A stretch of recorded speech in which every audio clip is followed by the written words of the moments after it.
Day's Work by Noel Loomis, originally published in Rocket Stories, September 1953. Narrated by Tom Trussell.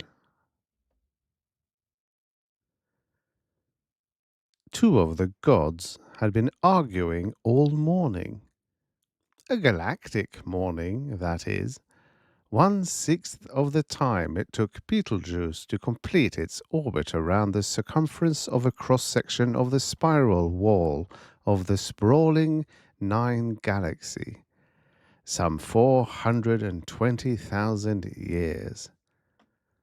And the fury of the last nova explosion indicated that Mogar, ranking member of the Nine Galactic Council, was becoming annoyed over his failure to browbeat Dalen, who had come up from the 53 Constellation Committee only a few eons before. But finally, just before noon, Mogar's tremendous thought force thundered at the younger god out of the Lesser Magellanic Cloud and rolled across 90 thought light years of space to the constellation Boötes, where Dalen was trying to settle a territorial dispute between two solar system deputies who had been involved for 18 centuries over the jurisdiction of a newly formed binary system. Mogar's thought force said, "Your theories are preposterous and repellent. No entity in physical shape can ever learn to live a useful life. For one thing, they seldom evolve the quality of infinite age, and records will show that in all the two supergalaxies, no species of biped with an opposed thumb has ever been able to live peacefully with itself. All such species are self-destructive." A great rumbling came from the cloud, accompanied by trillion-mile streams of sullen fire, and then Mogar's thought force, muttered but still understandable at that distance, came again. "When you have been in the council long enough to become oriented, you will see that these ideas of yours are nothing but sentiment, and have no place in a council of the gods." The energy nucleus that was Dalen absorbed these thoughts, and at length sent his answer back to the cloud. "Sire, your venerable age and your seniority on the Galactic Council cause me to answer you with deep respect, but I find it impossible to agree." Mogar's thought returned like cosmic lightning. "Then you will, I suppose, appeal to the Supergalactic Conference." Dalen evaded this trap.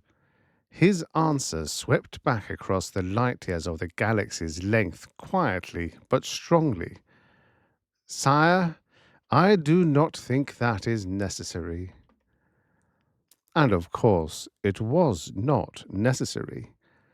While all the 9 gods in the Galactic Council had authority in any part of the galaxy, and even certain rights anywhere in the Milky Way supergalaxy, in practice, each member of the Council ruled a particular sphere of the galaxy, and by unwritten law might do anything he wished in that region, as long as it did not upset the dynamic balance of neighbor regions. That was where Mogar came in, and why it was necessary to secure his approval before actually beginning the experiment. For Mogar's ancient seniority on the Council and his resultant familiarity with all conditions in the galaxy of Orion, the 9th, had made him a sort of deputy of the Supergalactic Conference, and they had actually given him a temporary appointment as director of creation in the 9 Galaxy. Temporary, though he had already held it for several ages, the higher gods were very conservative. So it was most desirable to secure Mogar's approval on any project involving creation, for creation involved the welfare of neighboring regions. But Mogar, long embittered by his own failure to advance beyond the Galactic Council, valued the small eminence his appointment gave him, and had adopted a policy of conservatism as his best means of preserving it. Therefore, he could be expected to oppose on principle any experiment the failure or success of which might upset the dynamic balance of the galaxy and throw a shadow on his judgment, and the successes of which could only react favorably to the god who should bring it about. Dalen considered Mogar's opposition for the century-long space of a galactic heartbeat. This wasn't a good start for Dalen to make in the council.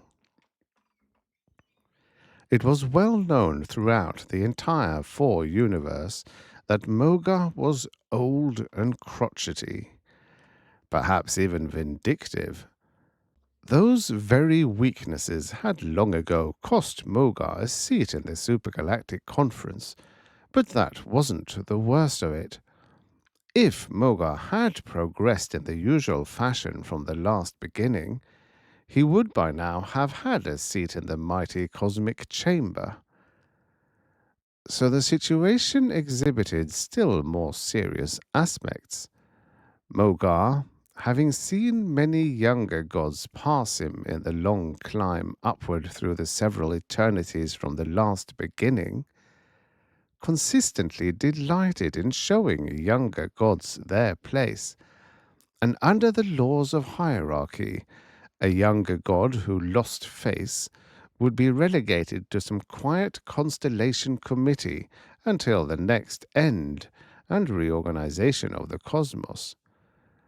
Mogar was known to throw obstacles in the way of every young and ambitious god, and then watch them sharply for a chance to catch them off guard. Dalen knew these things. He had been warned by his friend, the middle-aged god Leonard, who had been one of Mogar's early victims. Leonard had lost a test of strength with Mogar and had been assigned to the obscure constellation Draco, where there had been not even a nova explosion for more eons than Dalen could remember. Dalen considered these things, and he knew what billions of years of inactivity could do to a god's mind. Even now, he felt the lightly restraining touch of Leonard's thought force, a little dulled by long disuse. He felt grateful for Leonard's interest, and yet he had an idea that was more than just that. It was an ideal. Dalen wanted to see a species evolve that could temper intelligence with sentiment. Dalen's belief was that intelligence alone, even the unusually high forms developed by certain arachnids and some centipods, was not the most pleasing form of life. He believed that sentiment, even though unsupported in logic, had a definite place in the cosmic aim of finally conjunctive symbiosis, because it provided the most comfortable form of relationship, and there no longer was any argument even among the gods that comfort was the ultimate aim. So Dalen wished to give such an entity an opportunity to evolve. He knew there would be definite limitations. For one thing, there could be only two forms, avian or mammalian. The birds and the mammals were the only two forms that developed a great deal of conjunctive feeling, and so his choice was necessarily limited to them. He preferred avian for its ability to leave a solid surface, but he liked mammalian for its inevitable eagerness to develop an opposed thumb. And the opposed thumb, Dalen believed, was the quickest answer to any sort of technical progress. Some of the gods held that technical progress was undesirable, that any form of life would more quickly evolve into the abstract forms such as pure energy, thought force, and so on, if they should lack technical ability. But Dalen saw desirable things in techniques, as he saw desirable things in sentiment, and he had been determined for several ages that he would some day put his theory into effect. Just now, Dalen hesitated. Not because he was afraid, but from caution stirred by his knowledge of Mogar's ancient shrewdness. Mogar mistook his hesitation for weakness, and his next thought rolled powerfully and triumphantly from the Magellanic Galaxy across the intervening vacuum, back to the ninth, and through its length to Boötus again. "Then, perhaps, you will challenge me." Dalen perceived the note of condescension. He knew that Mogar had challenged many ambitious young gods and had never lost a test, but still Dalen did not rise to the taunt. "No, sire, I am not at this time going to challenge you," Dalen answered evenly. Mogar's guffaw thundered across the intergalactic void. But Dalen had not been elected to the council from the committeeship of the constellation Hercules for his caution. At once he reached out to the other galaxy with his sensitive perceptory faculties and probed lightly at Mogar's mind. Dalen recently had begun to suspect that the elder god had retained some of the lower mind centers that were distinctly ungodlike. Now was a chance to find out. But almost as soon as Dalen tried, he was chagrined. He touched one of the intricately convoluted hypercenters, but it was shielded. That was embarrassing. Mogar would know that he had tried, and by evening every god on the council would know that the newcomer from the 53 Constellation Committee had tried to probe old Mogar's mind and had failed. But Dalen was not a god to back away from his chosen course. He felt that his power was somewhat diminished by the unusual distance, for Mogar was visiting outside his own galaxy today. Dalen channeled his energy through the fifth dimension space warp, which offered zero resistance, and in traversing the long parsecs of the galaxy, he gained 6 years in time before he reached the point in the galaxy nearest Mogar in the cloud. There he halted and struck suddenly and with all the normal power of his faculties at the depths of Mogar's mind. He hit first the reflexive center, but there he met a solid wall of force, and then, because he could shift his probing lance faster than Mogar could erect shields, he stabbed at what would have been Mogar's instinctive level. He was astounded to find that, too, protected. Dalen had expected to find the lower centers unguarded because it required untold trillions of macro-ergs of energy to erect a single shield, and Mogar would spend centuries replenishing that energy from atomic dissolution. But also because attempting to probe an elder god's mind was an audacious thing, and Dalen had not expected Mogar would anticipate it. But Mogar had, and was taking no chance. Dalen did not hesitate. He had committed himself, so he stabbed again, and this time with tremendous power. He funneled his probing force through the spiral time warp of the sixth dimension to give it infinitely compounded power, and with all this inconceivable kinetic momentum, he stabbed repeatedly at successive lower layers of the Elder's mind, far past the instinctive and even into the inanimate, but without success. By now he was ashamed. The newcomer was now only a smart aleck, but Dalen had not finished. How the elder god at his age could endure the awful energy drain of completely shielding himself was more than Dalen could understand. What Dalen did understand by now was that Mogar definitely would not allow anyone to penetrate his mind. That was a shock, as Dalen realized the implications. Why should a god shield his mind centers at such a frightful cost of energy? There could be but one answer, and it frightened Dalen a little. It meant that Mogar did have disjunctive thoughts, and perhaps even feelings.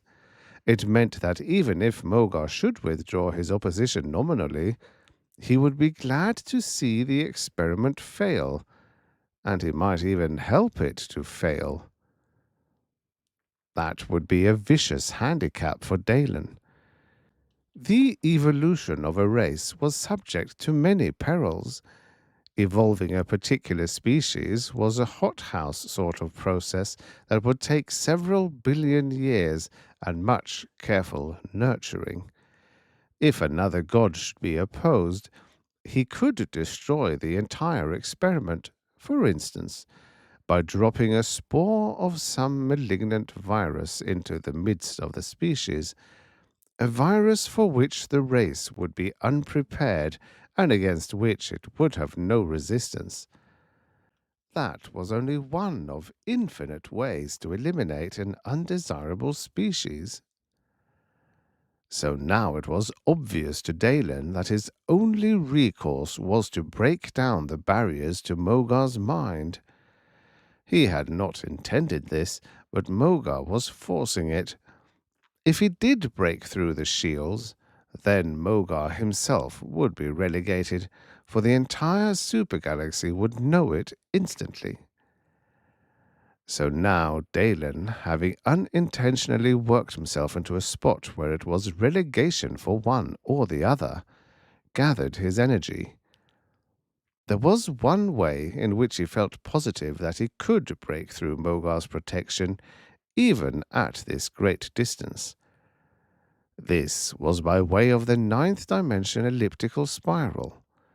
Dalen had never used it, for it was prohibited to any god below the council, but if he could manipulate it into operation, he could combine it with a sixth, and his infinitely compounded power would be also infinitely squared. There was one drawback. According to Dalen's calculations, a combination of the sixth and the ninth would require an output on Dalen's part of power to the extent of something like 8.4 times 10 to the 20th power macroergs, and that would be Dalen's last effort. He would have to rest for a while after that. If it didn't succeed, he reflected, there would be eternities to rest.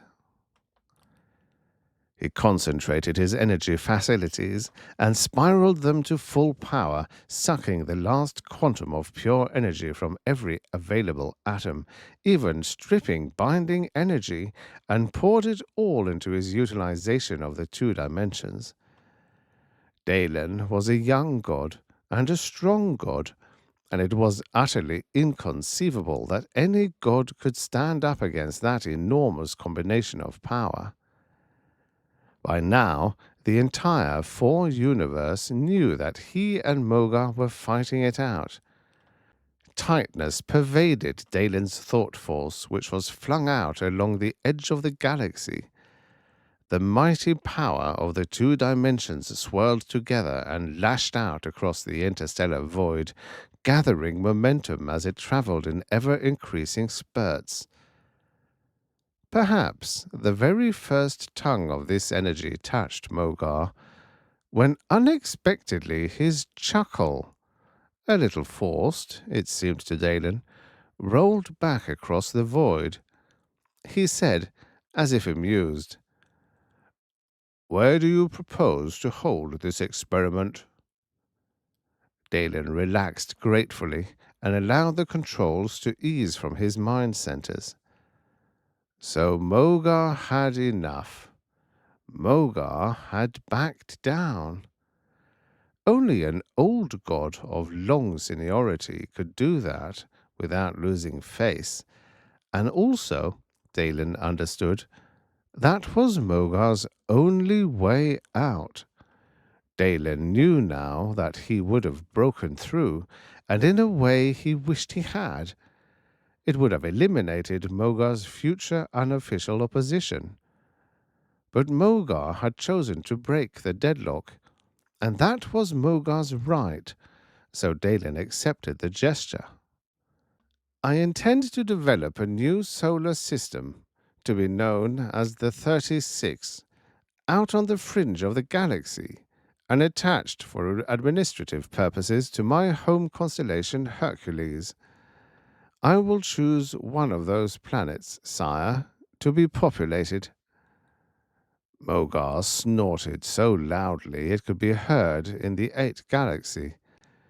"It will take you 2 billion years to get a biped. I say give the planet a shower of germanium isotope rays, and everything but insects will kill themselves off quickly.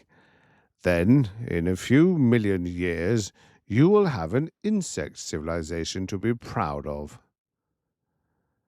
But Dalen was firm in his answer. "No, sire.